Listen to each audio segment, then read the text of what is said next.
Stylish star Allu Arjun ప్రస్తుతం చేస్తున్న cinema DJ. అదే దువ్వాడ జగన్నాథం. బన్నీ సరసన పూజా హెగ్డే హీరోయిన్ గా నటిస్తున్న ఈ సినిమాకు హరీష్ శంకర్ దర్శకత్వం వహిస్తున్నాడు. ఈ సినిమా గురించి ఫిల్మ్ నగర్ లో రకరకాల గాసిప్స్ వినిపిస్తున్నాయి. వినాయక్ దర్శకత్వంలో వచ్చిన అదుర్స్ కు సీక్వెల్ గా ఈ సినిమా ఉండబోతుందన్నది ఆ గాసిప్.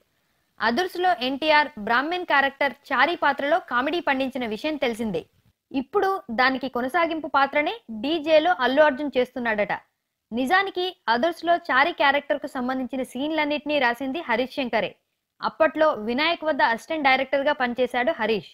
ఇప్పుడు అదే చారీ పాత్రను బన్నీతో చేయిస్తున్నాడన్నది లేటెస్ట్ గాసిప్.